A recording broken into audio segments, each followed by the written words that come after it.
So আজকে আমরা সবাই জানি আমাদের জমি যদি ভালো করতে হয় তাহলে আমাদেরকে মাটিটাকে নিয়ে পরীক্ষা করতে হবে। এইবারে মাটি যে পরীক্ষা করব, আমরা অনেক মানুষ জানি না মাটির স্যাম্পেলটাকে কীভাবে কালেকশন করতে হয়, কিভাবে আমরা স্যাম্পেল নিয়ে সেটাকে আমরা যদি ল্যাবে পাঠাই তাহলে আমরা সেখান থেকে সঠিকভাবে আমরা আমাদের যেটা কি কি জমিতে দরকার সেটা আমরা বুঝতে পারবো। সেটা প্রচুর মানুষ জানি না। সো আজকের ভিডিওতে আপনাদের সঙ্গে আমি আলোচনা করব যে এই একটা জমি যেখানে বাঁধাকপি ছিল, বাঁধাকপি অলরেডি কাটা হয়ে গেছে। এই জমির আমরা সয়েলটাকে কিভাবে স্যাম্পেলিং করব এবং সেই স্যাম্পেলটাকে কোন পদ্ধতিতে সঠিকভাবে যদি আমরা স্যাম্পেলটাকে কালেকশন করি, যেটা আমরা যদি ল্যাবে পাঠাই তাহলে আমরা তার সঠিক অনুপাতে রেজাল্টটা আমরা পাবো। সো হ্যালো এভরিওয়ান, আমার নাম অভিশীল, আমাদের grow with India agro channel আপনাদের সবাইকে ওয়েলকাম। এবং এটা বাংলার এমন একটা ইউটিউব চ্যানেল যেখানে প্রচুর চাষিরা আজকে সাপোর্ট করছে আমাদেরকে যে কিভাবে তারা ভালো ফসলটাকে ফলাতে পারবে এবং তারা নলেজ নিচ্ছে, যেই নলেজটাকে তারা তাদের সবজিতে বা যে কোনো ফসলে কাজে লাগিয়ে ভালো তারা রেজাল্ট পাচ্ছে। তো চলুন বেশি লেট না করে আমরা আজকের ভিডিওটা স্টার্ট করি। সো আমাদের এর জন্য দুটো জিনিস দরকার, আমি অলরেডি নিয়ে এসেছি। একটা হচ্ছে কোদাল আর একটা হচ্ছে গামলা, যেখান থেকে আমরা এটাকে মাটিটাকে কালেকশন করব। কিন্তু এখানে আমাদের মনে কিছু কোশ্চেন আছে। আগে আপনাদের সাথে কোশ্চেনগুলোর অ্যান্সার দিয়ে নিই, দেন আমি সলিউশন বলছি। কোশ্চেন কি, প্রথম কথা হচ্ছে কোন সময় মাটিটাকে আমাকে কালেকশন করতে হবে, অনেক বড় একটা কোশ্চেন। সেকেন্ড হচ্ছে কি, মাটিটা এই যে ধরুন এই যে জমিটা, এখানে ধরুন মোটামুটি দেখে যেটা মনে হচ্ছে 10 থেকে 12 কাঠা আমার জমি আছে। 10 থেকে 12 কাঠা জমির জন্য কটা আমাকে স্যাম্পেলিং করতে হবে, ঠিক আছে। 3 নম্বর জিনিস হচ্ছে কি, আমি কোন কোন জায়গা থেকে মাটি নেব, শুধু কোনার থেকে নেব, মাঝখান থেকে নেব, না যে কোনো একটা জায়গা থেকে নেব, কিভাবে আমরা স্যাম্পেলিং করব, এবং যে কোনো ফসলের ক্ষেত্রে কোন সময় এবং কি পদ্ধতিতে আমি যদি স্যাম্পেলিং করি সেটা সঠিক স্যাম্পেল হবে। এই প্রত্যেকটা কোশ্চেনের অ্যান্সার আমি আপনাকে ভিডিওর মাধ্যমে দিচ্ছি। তার জন্য ভিডিওটা স্কিপ করে দেখবেন না, সঠিকভাবে দেখুন, কারণ একটা সঠিক স্যাম্পেল একটা সঠিক রেজাল্ট দেবে, যেটা আপনার ফসলকে কিন্তু অন্তত 2 গুণ বৃদ্ধি করতে সাহায্য করবে এই ভিডিওটা। তার জন্য স্কিপ করে না দেখে পুরো ভিডিওটা একবারে দেখুন। সো মাটির কোন অবস্থা স্যাম্পেলিং করার জন্য সবথেকে বেস্ট, দেখুন আমি দুটো জমির পাশে দাঁড়িয়ে আছি। এটা অলরেডি যে ফসলটা বুনবে সেটা বোনা হয়ে গেছে, পিলি তৈরি করা হয়ে গেছে, এটা একটা ফসল। এই জমিতে সবে সবে মাত্র ফলন কাটা হয়েছে, এখনও হয়তো কিছু ফলন আছে যেটা তুলবে। এই একটা জমি, এখানে কোন জমিটা আমার জন্য স্যাম্পেলিং করার জন্য বেস্ট। তো প্রথম কথা হচ্ছে, যেই জমিতে অলরেডি কোনো না কোনো ফসল আছে, যেমন দেখুন এই যে পাশের জমিগুলোতে এখানে অলরেডি ফসল আছে, তার মানে যেগুলোতে ফসল আছে এইগুলোর থেকে স্যাম্পেল কালেকশন করা যাবে না। এটার থেকে যদি আপনি স্যাম্পেল নেন আপনি সঠিক রেজাল্ট কখনো পাবেন না, বোঝা গেল? এটা হচ্ছে ফার্স্ট জিনিস। সেকেন্ড হচ্ছে কি, যেই জমিটা আপনার রেডি করা হয়ে গেছে, যেই জমিতে আপনি চাষ দিয়ে দিয়েছেন এবং সেই জমিতে আপনি যদি পিলি করা হয়ে গেছে বা এরকম কন্ডিশনে থাকে, সেই জমির থেকেও আপনি যদি মাটি টেস্ট করেন আপনি কিন্তু সঠিক রেজাল্ট পাবেন না। থার্ড জিনিস সেটা হচ্ছে কি, যেই জমিতে সবে সবে ফসল কাটা হয়েছে, মাটি একদম শুকনো অবস্থায় আছে, দেখুন এই যে এই মাটিটা, দেখুন এই মাটিটা শুকনো অবস্থায় আছে, এটা কিন্তু রস নেই। যেই জমিতে রস থাকবে, রস থাকা অবস্থায় আপনি যদি স্যাম্পেল কালেকশন করেন আপনি কিন্তু ভালো রেজাল্ট পাবেন না। তার মানে সব থেকে ভালো কোনটা, যখন ফসল কাটা হয়েছে এরকম শুষ্ক জমি, মানে এই জমিটা স্যাম্পেলিংয়ের জন্য সব থেকে বেস্ট। তো আপনিও যখন স্যাম্পেল কালেকশন করবেন এরকম জমিটাকে করে নিয়ে তারপরে কিন্তু স্যাম্পেল কালেকশন করুন, মানে ফসল কাটা হয়েছে, মাটির রস টেনে নিয়েছে, তারপরে আপনি চাষ দেবেন, তার আগে 3-4 দিন আগে আপনি স্যাম্পেলটাকে কালেকশন করুন, যেখান থেকে কিন্তু আপনি ভালো রেজাল্ট পাবেন। সো এবার আমরা জেনে নেব এই যে স্যাম্পেলটাকে আমরা কালেক্ট করবো, এটা আমরা কীভাবে কালেক্ট করব। মানে ধরুন এই যে জমিটা, আজকে ধরুন এটাকে আমরা অনেকভাবে নিতে পারি, ওই কোণার থেকে নিতে পারি, এই কোণার থেকে নিতে পারি, ওই কোণার থেকে নিতে পারি, ওখান থেকে নিতে পারি, এটা একটা পদ্ধতি। সেকেন্ড হচ্ছে কি, এখান থেকে একটু নিলাম, এখান থেকে একটু নিলাম, মাঝখান থেকে একটু নিলাম, ওই কোণা থেকে একটু নিলাম, এরকমও হতে পারে, বা মাঝখান থেকে হয়তো একটা জায়গা থেকে নিলাম, এরকমভাবে হতে পারে। তাহলে কিভাবে নিলে আমি আমার পুরো জমিটার মধ্যে কোথায় নাইট্রোজেন কতটা আছে, ফসফেট কতটা আছে, পটাশ কতটা আছে, জিঙ্ক, বোরন, ম্যাঙ্গানিজ, সালফার কোনটা দরকার, বা মাটির ইসি কত, মাটির অর্গানিক কার্বন কত, পুরো জিনিসটা কি করে বুঝবো? তার জন্য কি করতে হবে, খুব সিম্পল, আমি একটু দেখালে আপনারা বুঝবেন। এই যে পুরো জমিটাকে যদি আমি প্লাস মতো করে নিই, মানে এদিকে স্ট্রেট এদিকে স্ট্রেট, প্লাস মতো করে যদি আমি স্যাম্পেল কালেকশন করি তাহলে কিন্তু পুরো জমিটা কালেক্ট হচ্ছে না। এই কোণার থেকেও জিনিসটা বুঝতে পারবো না, এই কোণা, ওই কোণা, এই কোণায়, 4 কোণার মাটিতে কি আছে না আছে আমি কিন্তু বুঝতে পারবো না। বুঝতে পারছি আপনাদেরকে?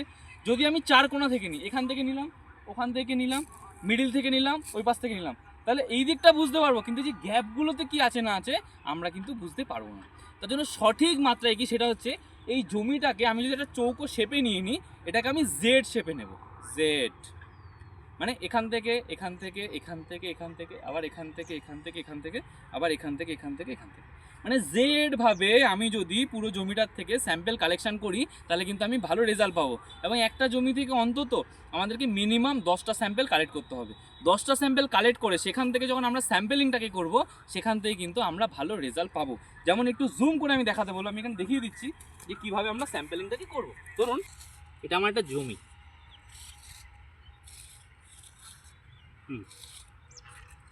এই জমিটা থেকে কিভাবে আমি স্যাম্পেল কালেকশন করবো। প্রথম কথা হচ্ছে এই জমি যে আল থেকে কোনো মাটি তোলা যাবে না, কারণ আলের মধ্যে অনেক সময় কি হয় আমাদের চাষি দাদা ভাইরা আলের মধ্যে সার রাখে, যেখানে যে সারটা রাখছেন তার জন্য কিন্তু এনপিকে বলুন বা বিভিন্ন যে জিনিসগুলো নিচ্ছেন সেটা কিন্তু উল্টোপাল্টা আসতে পারে। আলের থেকে 1 ফুট ছেড়ে দেবেন, ঠিক আছে, আলের থেকে ভেতরে 1 ফুট ছেড়ে দেবেন, সব দিক থেকে 1 ফুট 1 ফুট করে বাদ যাবে, বাদ নিয়ে ভেতর থেকে আমরা স্যাম্পেলটাকে কালেকশন করব। কিভাবে করব, এখান থেকে একটা নেব, এখান থেকে নেব, এখান থেকে নেব, এখান থেকে নেব, এই দেখুন 1 ফুট ছেড়ে দিলাম, তারপরে করলাম। এবার এই বরাবর এই যে এখান থেকে, এখান থেকে, এখান থেকে, এখান থেকে, আবার এখান থেকে, এই যে 1 ফুট ছেড়ে দিলাম, আবার এখান থেকে, এখান থেকে, এখান থেকে, এখান থেকে, আমাদের দেখুন শেপটা দেখুন জেড। এবং এতে কি হবে ম্যাক্সিমাম রেডিয়াসটাও কিন্তু কাউন্ট হবে। এবার এটা হয়তো কিছুটা জায়গা বাদ যাবে, বাট এটারও আপনি একটা আইডিয়া করে নিতে পারবেন এইগুলোর মাধ্যমে। তো এইভাবে যদি আপনি স্যাম্পেল কালেকশন করেন আপনি কিন্তু খুব দুর্দান্ত রেজাল্ট দেখতে পাবেন, এবং আপনার যে সয়েল টেস্টিংয়ের যে রিপোর্টটা হবে সেটা কিন্তু 100% খুব ভালো আপনি রেজাল্ট পাবেন। তো আজকে এই যে জমিটার পুরো জমিটার আমি সব কটা স্যাম্পেল কালেকশন করব না, আমি একটা স্যাম্পেল কালেকশন করে আপনাদেরকে দেখিয়ে দিই, আপনারা ভালো যেটা বুঝতে পারবেন। তো যেখানটা আমি দেখাচ্ছিলাম সেটাই দেখাই। তো প্রথম কথা হচ্ছে এই জায়গাটা, এই যে ভালো করে পরিষ্কার করে নিতে হবে, মানে ওপরে যাতে কোনো ঘাস টাস কিছু না থাকে সেভাবে পরিষ্কার করে নিতে হবে আমাকে।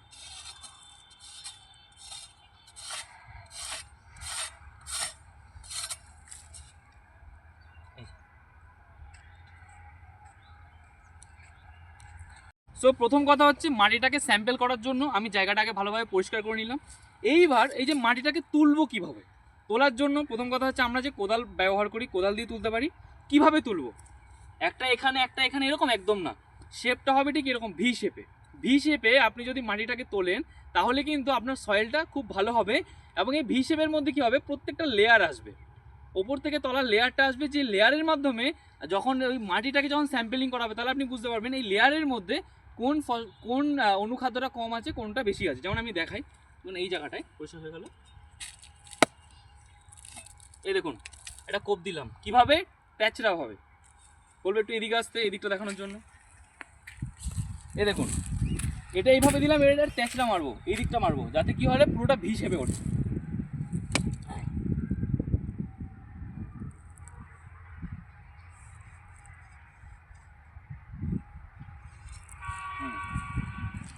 আবার একটু নিন জায়গাটা বড় করে,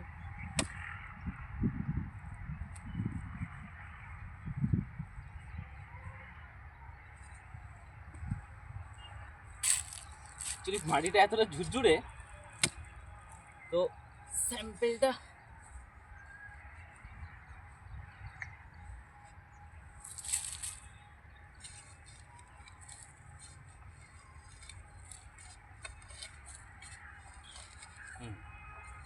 এ দেখুন অ্যাকচুয়ালি কি বলুন তো, মাটিটা অ্যাকচুয়ালি প্রচণ্ড ঝুরঝুরে।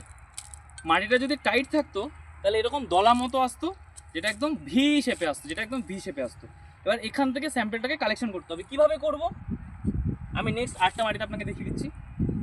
তাহলে এই মাটিটাকে আমি নেব মাটি পরীক্ষার জন্য, একদম না, নেব এখান থেকে। কীভাবে, একটু আগিয়ে আসতে বলবো, এই যে দেখুন এখানে নিচ্ছি, নিয়ে ডাল বরাবর নিতে যাই, সাইড বরাবর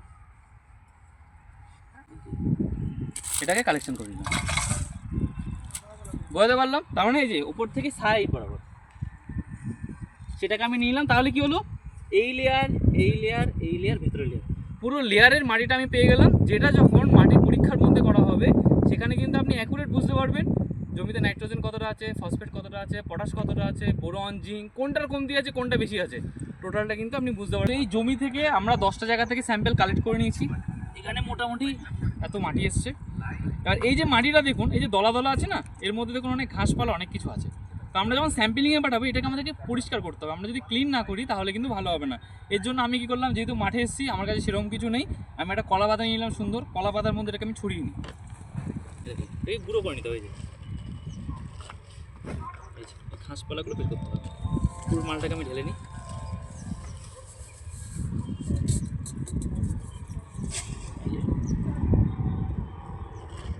এই যেগুলো বাদ দিয়ে দিতে হবে, মানে এইসব নোংরা টোংরা কিছু রাখা যাবে না।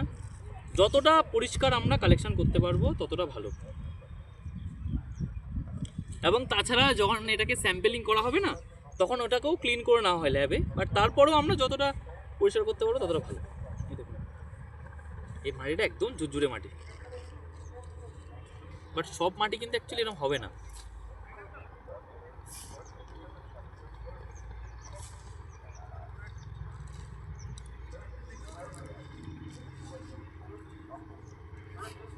এই দেখুন ভালোভাবে পরিষ্কার করে নিচ্ছি। ঘাস ফাঁসগুলো যতটা মোটামুটি হাতে লাগছে ততটা করে নিচ্ছি। আমি একটা স্কোয়ার শেপ করে নিই সবার আগে, তাহলে নোংরা আবর্জনাগুলো ভালো চোখে পড়বে। এবং মাটি কালেকশনের বাংলায় কিন্তু এরকম কোনো ভিডিও নেই, তো ভিডিওটা ভালোভাবে দেখুন আপনারা, তাহলে আপনাদের কাছে ক্লিয়ার হবে। আপনারা যদি ভালোভাবে স্যাম্পেলটাকে কালেকশন করতে পারেন আপনাদের জন্য কিন্তু আরও ভালো হবে। করে নিলাম। এবার এটাকে আমরা কি করব, একটা গোল শেপ করে নেব। যতটা গোল করতে পারছি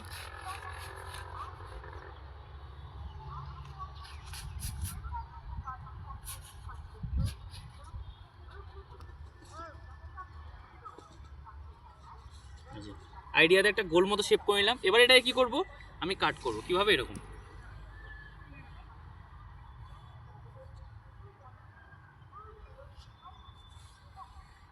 দেখুন কাট করে নিলাম। মাটিটাকে আমি নষ্ট করব না, তাই আমি এখানে দিয়ে দিই। কীভাবে নেব, বিপরীত দিকে। এইটা নেওয়া মানে এইটাও নিতে হবে, এই দুটো অংশকে আমি বাদ দেবো।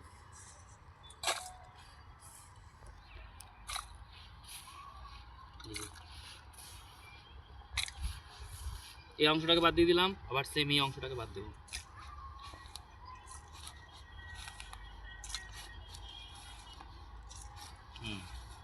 দিয়ে দিলাম।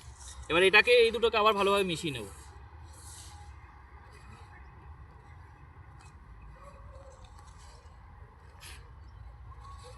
নিয়ে আবার গোল করব।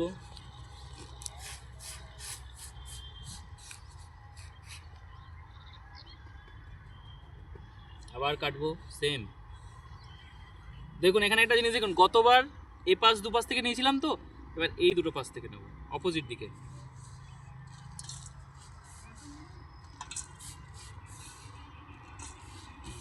নিয়ে নিলাম। এবার এই দিকটা নেব।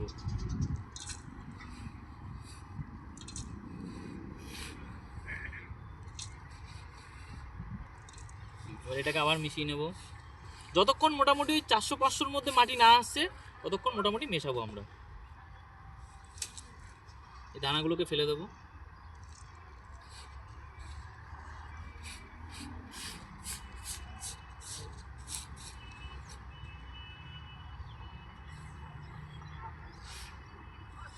কতবার এই দিক থেকে নিয়েছিলাম, এবার এই দুই দিক থেকে নেব।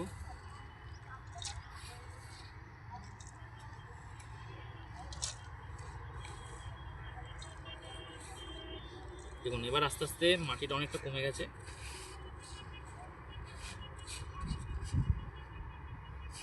এবার এইটাকে আমরা কালেকশন করব। এই মাটিটাকে আমরা ফেলে দিই।